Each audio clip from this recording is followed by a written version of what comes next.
The twin moons of Xelaran hung low over the glowing spires of the palace, casting silver light across the marble floor of the royal hall. Princess Aerylia stood before the council with her golden wings folded neatly behind her, trying to hide her trembling hands. The court was filled with tension. War drums had echoed across their star system for 3 days now, and every noble in the chamber knew they were losing. Aerylia, though young, was not a stranger to fear. She had been trained in diplomacy, combat, and strategy, but nothing in. Her royal schooling had prepared her for what she saw through the galaxy's live broadcast that morning. Human warships, thousands of them, breaking through the outer defenses of the Xelaran Empire like fire-slicing paper. And leading them was a name she had never forgotten, Commander Kael Voss. She had heard that name only once, long ago, in secret. Whispers when she was still a child. It had echoed in her dreams after a forbidden scroll fell into her hands. The name didn't belong to any alien noble. No, he was human. A warrior. A rebel. A myth. And now, very real. The council was still arguing about surrender, peace treaties, and evacuations when a servant entered the chamber, breathless. "Your Highness, a message." From the enemy flagship, everyone turned. The head counselor, an old male with silver scales, hissed. "What nonsense is this? The humans wish to speak now." Aerylia took the crystal disc in her own hands. It pulsed with warmth as she placed it into the floating sphere at the center of the room. A projection appeared flickering slightly, and there he was, tall, dark hair, steel-gray armor stained with ash. A scar ran across his cheek, but his eyes, those eyes were the same ones she remembered from the vision as a girl. He spoke in a voice that sent a strange chill down her back. "I am Commander Kael Voss. I do not come to destroy your home. I come to speak to your princess, Aerylia of House Solari. I claim her, not as enemy, but as my bonded, my wife." Gasps erupted, weapons were drawn. But Aerylia stood frozen, her mind spinning. Wife? This had to be a trick. An insult. A psychological tactic meant to shake their leadership. But something deep inside her chest stirred. An old memory. A childhood. Secret locked in her DNA. When she was just 6 cycles old, her family had made a desperate pact during a time of chaos. A soul bond, sealed in genetic code and hidden from her until the bond would awaken. The scroll had hinted at it. A marriage. Not of love, but of survival. And now it seemed that bond had come to life. "He lies." Someone shouted from the back. "It's human deception," but Aerylia said nothing. Her heart was beating too loud. Too fast. The man in the message raised his hand slowly, and a small emblem glowed on his gauntlet, the royal seal of her house. The same seal embedded in her own wrist since birth. The match was real. "I will land unarmed," Kael said calmly. "I will speak only to the princess.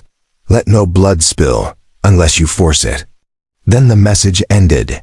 Silence filled the hall. The council broke into shouting again, but Aerylia could hear none of it. She walked back to her chambers in a daze. The halls blurred around her. Her servants called her name, but she didn't answer. Inside her private chamber, she opened her wrist communicator and scanned her genetic seal. The system chirped. A match found. Kael Voss, registered. Spouse claim. Confirmed. She dropped the device.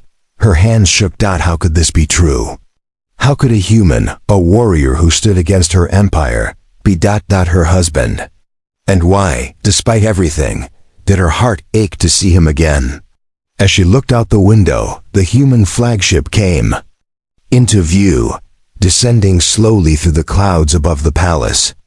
A golden light blinked at its tip.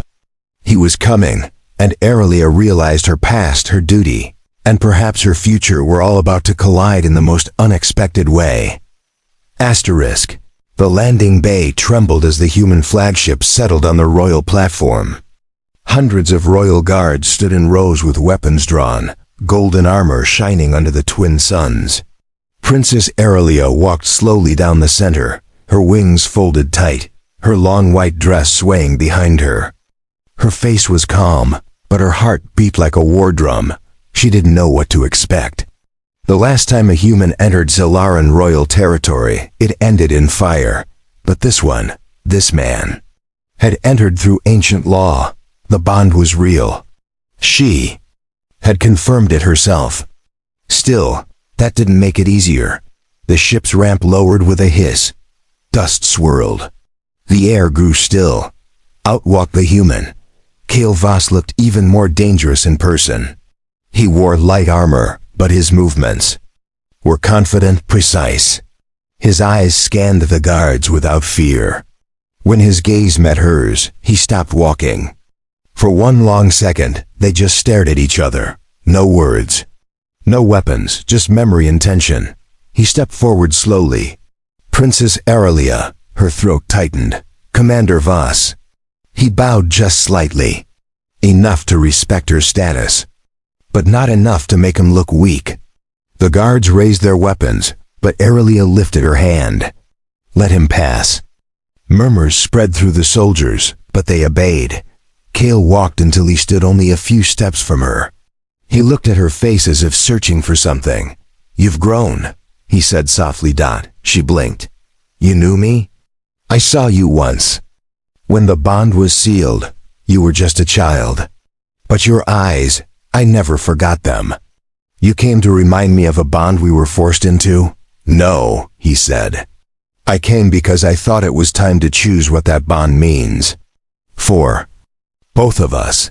She turned and began walking. Follow me. They moved through the palace halls in silence.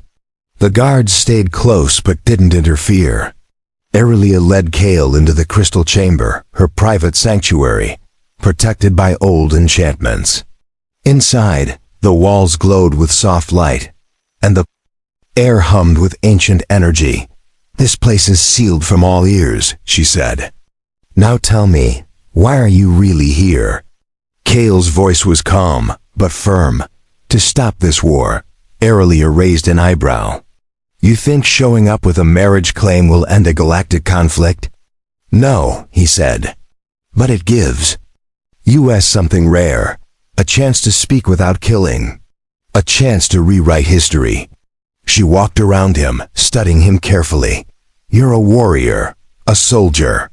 You lead invasions. Why should I believe you're here for peace? Because I was raised by both worlds. My father was human. My mother's Xelaran. She died protecting a princess's scroll during the civil fall. I never knew which side I belonged to ... until now. Aerylia froze. She had heard stories of a Xelaran woman who died saving the ancient royal bond documents. No one ever spoke her name, but the legend survived. It was said she died for love, not loyalty. That scroll, Aerylia whispered, was given to me. Kael nodded. And it led me to you. For the first time, she didn't see a soldier in him. She saw pain, truth, a life lived between enemies. But even if our bond is real, she said slowly, my people won't accept you. They don't have to, he replied. But if you do ... maybe they'll follow. Silence wrapped around them like a cloak. Aerylia looked down at the glowing floor. She remembered the dreams, those strange visions, of a boy standing in fire, holding her hand. She thought they were just stories her mind made up. Now she realized they were memories. Locked away until the bond awakened. She looked back at him. Why didn't you come sooner? I wasn't ready to face what I might lose. And now, I'm ready to protect what's mine, if you'll have me. Her heart thudded once hard. This wasn't how she expected her day to go. She had prepared for war, for blood, for loss. But now she stood before a man who carried her seal, her past, and maybe her future. Before she could answer, the chamber doors flew open. A bloodied messenger ran in. Princess! The border gate has been breached. Zarthan warships have entered orbit. Aerylia stepped forward. Who gave the order? No one, Your Highness. They acted on their own, a faction loyal to the old empire. Kael's expression darkened. Then we're out of time. Aerylia met his eyes. Will you fight beside me? If you ask it, he said without hesitation. Then let's stop this, together. And just like that, the future of two worlds shifted. The sky above the capital city of Xelara darkened as Zarthan warships pushed through the upper atmosphere. Blue lightning rippled across the energy shields that protected the royal grounds. Citizens screamed in panic. Alarms echoed like angry thunder. Princess Aerylia rushed toward the command deck of the palace fortress, her golden wings trailing behind her. Kael ran beside her, his armor now fully engaged, glowing with human tech energy. Guards followed, eyes wide with fear and confusion. None of them had ever fought a real war inside their own skies. They're trying to force the throne to declare me unfit. Aerylia muttered, If I fall, the elders will return to power. Kael gave her a sharp glance. Then don't fall. Lead. Inside the command chamber, officers snapped to attention. The holographic display of orbit flickered with red dots, each one an incoming enemy vessel. Aerylia took her place at the center platform, hands steady even as her heart raced. Patch me into the planetary broadcast, she ordered. A technician nodded. You live, Your Highness. Aerylia looked straight into the glowing lens. To all citizens of Xelara, this is your princess speaking. An illegal attack has been launched against our home.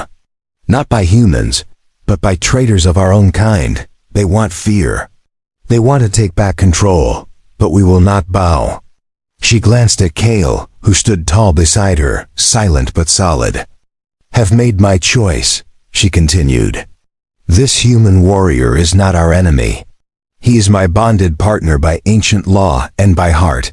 Together, we will fight to protect this world. If you still believe in peace, in unity, stand with us now. The feed cut. Kael smiled faintly. Not bad for your first war speech. Let's hope it works. Moments later, an explosion shook the outer courtyard. Emergency lights bathed the hall in red. We need to move, Kael said. The traitors are already on the ground. They moved quickly through hidden palace tunnels that led to the eastern tower, one of the weak points of the city's shield grid.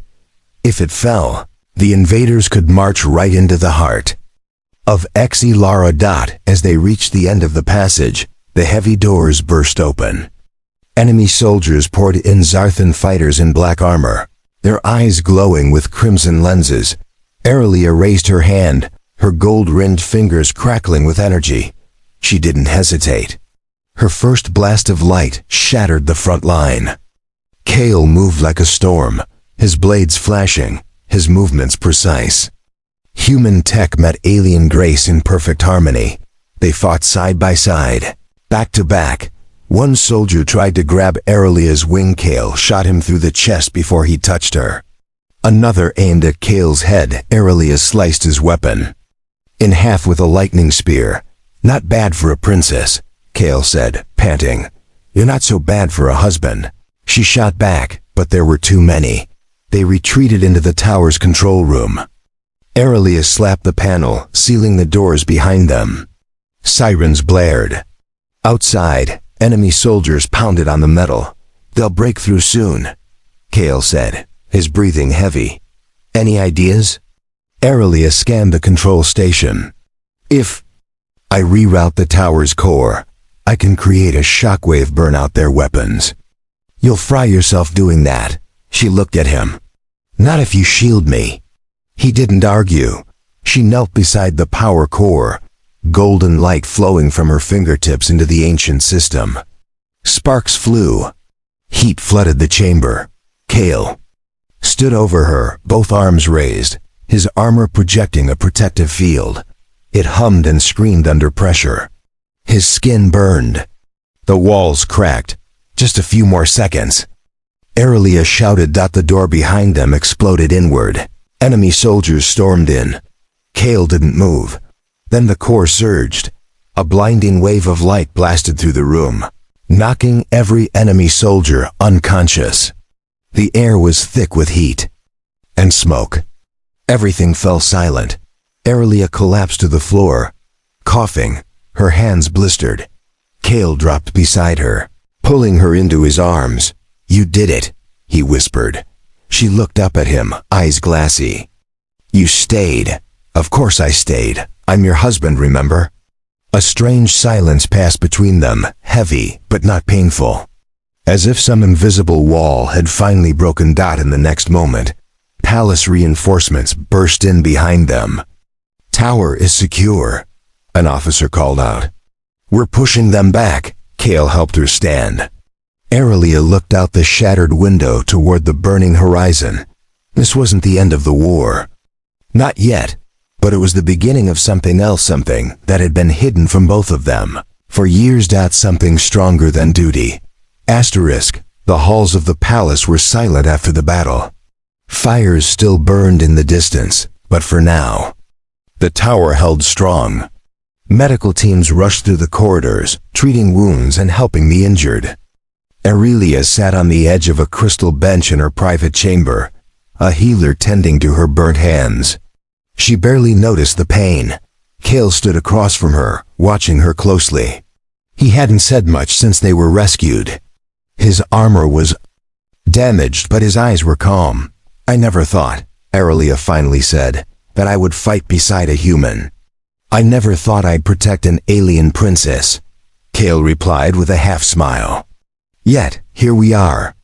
She looked down at her hands. "I don't know what to do now. The traitors aren't finished. They'll come again, stronger. Then we hit first," Kael said. "We strike the ringleader, end the rebellion before it spreads." Aerylia met his eyes. "That's bold. It's survival." He walked over and sat beside her. Their shoulders barely touched, but it was enough. A strange warmth passed between them, familiar, like a flame that had always existed in secret. "Do you remember anything from the bonding ceremony?" she asked softly. Kael shook his head. "Just flashes. I was young. I remember a golden room, music. You were holding a crystal flower. I dropped it." She smiled faintly. "You picked it up and gave it back. That was me?" Kael asked, surprised. Double quotes, "Yes," you said. "It's yours now forever." They sat quietly for a moment, the weight of the past settling between them. Then a voice crackled through the palace comm system. "Your Highness, the captured traitors have spoken. The rebellion is led by Lord Varnak. He's in the Iron Wastes, preparing to launch an orbital cannon toward the capital." Kael stood. "That cannon could wipe out half your city." "Then we don't wait," Aerylia said, standing with him. "We go to him, now." Within hours, a stealth cruiser launched from the palace hangar. Aerylia sat in the cockpit beside Kael, the stars stretching like silver rivers outside the view screen. She had changed into battle gear, white and gold armor, light but powerful, designed for speed and energy control. Kael was quiet as he checked their weapons. "You don't have to come," she said suddenly. He looked at her. "I know. Then why?" "Because I want to. You're not just a princess anymore. You're my wife." She stared at him. "You really mean that?" Kael didn't answer right away. He reached into his belt and pulled out something small. A broken piece of crystal shaped like a flower. "You dropped this years ago. I've kept it ever since." Her breath caught. It was real. Everything she had dreamed about, doubted, or ignored, it had always been real. Before she could respond, the ship shuddered. "We've entered the Iron Wastes," Kael said. "Atmosphere's thin, temperature dropping." Below them, the planet's surface was a nightmare of black rock and frozen ash. Spikes of metal jutted from the earth like bones. In the distance, a massive cannon stood on top of a metal mountain, glowing with red energy. "There," Aerylia pointed. "He's inside that bunker." As they landed, the wind howled around them like wolves. Aerylia and Kael stepped out together, facing the cold death world with steady hearts. Dozens of traitor guards waited outside the bunker, already armed and ready. Kael smirked. Think they'll talk? No, Aerylia said. Let's fight. They moved like lightning. Kael's sword hummed with power as he cut down two enemies in one swing. Aerylia used her energy whips to disable their weapons. The enemies were skilled, but no match for a bonded pair fighting as one. Soon, only one figure remained tall, armored in black, eyes burning with hatred. Lord Varnak stepped forward, blade in hand. So the princess brings her human pet. Kael raised his weapon. Say one more word, Aerylia held up a hand. No, let me deal with him. She stepped toward Varnak, her voice clear. You betrayed the crown. Tried to murder civilians. Why? Varnak sneered. Because you were weak, choosing peace. Choosing him, you deserve to fall. Aerylia narrowed her eyes. Then strike me, coward. Varnak roared and lunged at. She didn't move. Kael did. With a single move, he blocked Varnak's blade, twisted it, and drove him to the ground. You'll never touch her again. Aerylia walked over calmly. You lost. And the people will know it. Varnak growled. You think they'll follow a human? She looked at Kael. Not a human, my husband. And as the sun rose behind them, the cannon powered down. The battle was over, but something deeper had begun. The return to Xelaran was not peaceful. Though the orbital cannon had been shut down and Lord Varnak captured, the skies above the capital still pulsed with unrest. Debris from earlier battles floated in orbit, and fires still smoldered in broken parts of the city. But there was one thing different now. Hope. As the stealth cruiser landed on the palace platform, a quiet crowd had already gathered. Soldiers, nobles, servants, even citizens all watching, unsure of what came next. They expected a speech, maybe a declaration. But no one expected what actually happened. Kael stepped out of the ship. First, not in armor, not holding a weapon, just in a simple dark tunic, his head held high.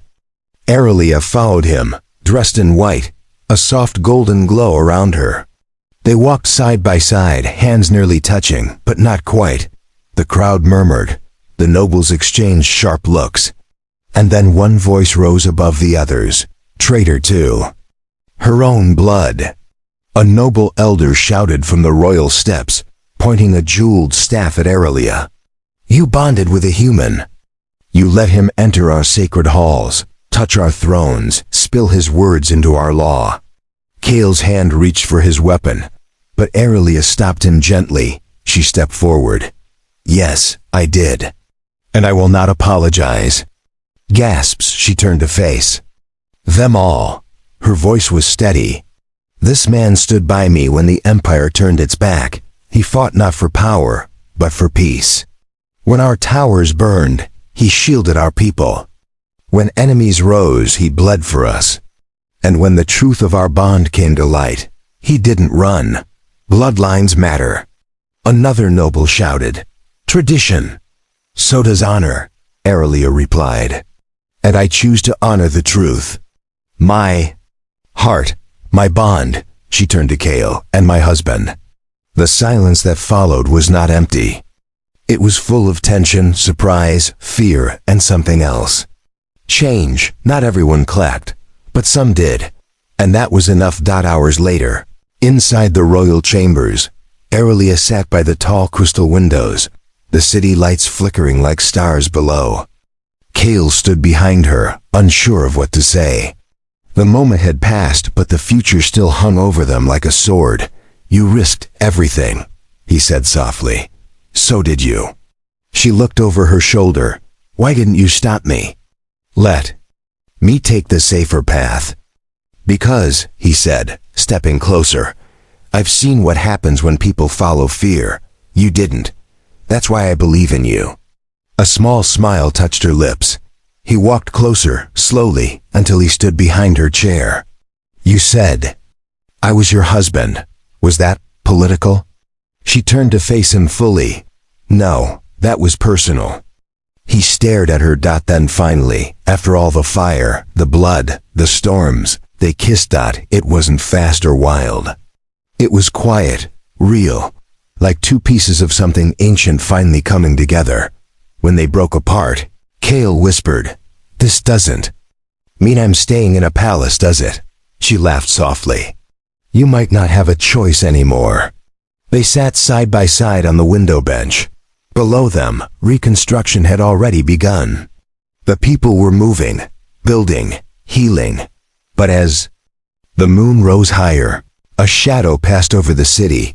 Kael saw it first, a distant shape hovering just above the clouds. "That's not one of ours." Aerylia stood quickly. "What do you see?" Kael pressed a panel on his wristband. A screen flickered open. His eyes narrowed. "That's not a Xelaran ship. And it's not human either." Aerylia felt her skin chill. Screen showed a dark vessel, long and jagged, with red glowing marks that neither of them recognized. "Silent, watching. It's just floating there," Kael muttered. "Like it's observing us." The ship vanished a second later, gone in the blink of an eye. Aerylia looked at him. "Do you think it saw the broadcast?" "Probably," he said. "Do you think it understood?" Kael turned to her. "I think we just told the galaxy something they never expected. A human and an alien can stand together, as equals, as bonded. But not everyone wants peace," she said quietly. "No," Kael replied, "which means the real war might just be starting." Aerylia didn't flinch. She looked out the window again, her fingers curling into Kael's. "Then let them come," she whispered. "This time we're ready." The next morning began with silence, but it didn't last. A sharp alarm echoed through the palace halls, waking Aerylia from her brief rest. She rose quickly, wings unfolding, heart pounding. Kael was already at her door, armor half strapped on, his face grim. "It's back," he said before she could ask. "That unknown ship." This time it didn't hide. She followed him to the control room, where a large view screen showed the sky over Xelara. The same dark vessel hovered above the atmosphere, massive and menacing, its red lights blinking slowly like a heartbeat. Everyone in the room stared in silence. Aerylia stepped forward. "Any communication?" "No, Your Highness," said a technician. "It's just watching." Kael narrowed his eyes. "That's not a warship. It's something else." "A probe." "A scout. For what?" Aerylia asked. Kael's voice dropped. "For invasion." The room TENCD. An officer spoke from the side. "Should we fire first?" "No," Aerylia said firmly. "Let them speak first." But the ship didn't speak. Instead, a beam of red light shot down from its base straight into the city outskirts. It didn't explode, it didn't burn, it simply scanned everything. Buildings, trees, people. And then the ship sent one message. It wasn't in a known language, that it wasn't even sound, that it was a vision. Every screen, every device, every sensor in the palace glitched for a second, then showed the same image, a planet burning.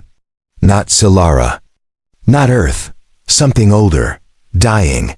Creatures screamed in silence, falling under skies full of red lightning, and then the vision ended. The room was quiet again. Everyone looked shaken. Even the guards. Kael took a breath. "They're not just watching, they're warning us." Aerylia's voice was steady, but her hands were cold. "Or testing us." Later that evening, she sat with Kael on the palace balcony, the stars above unusually quiet. The red ship had vanished again, but the fear remained. "I don't think this is about our world anymore," she said. "I think we've become a signal." Kael nodded. "Two enemies bonded, united. That scares something bigger out there." Aerylia looked at him. "What do we do?" He reached into his chest armor and pulled out a small data chip. "We prepare." She took it from him carefully. "What is this?" "Coordinates from deep space patrols, unknown systems. Ghost signals, the same kind of red energy. I've been tracking it for months. I didn't know what it meant until now." "You were following them even before coming to Xelara?" I thought they were just myths, ancient warnings. But now, they're here. And we just got their attention." She closed her eyes for a moment. "Then I'll call the council. You think they'll listen?" "They have to. We just united Xelara and Earth through a bond no one believed in. If I can do that, I can prepare them for this too." The next day, Aerylia stood in front of the full Galactic Council beings from 10 systems, each with a voice, each with pride. Some still looked at Kael with suspicion. Others looked at her with disbelief. But she spoke clearly. "We were enemies. Once, now we are one. That should not frighten you. It should inspire you. Because something far worse is coming. And it won't care about your bloodline or your flags." A counselor from the Nathari system stood. "You want us to trust a human?"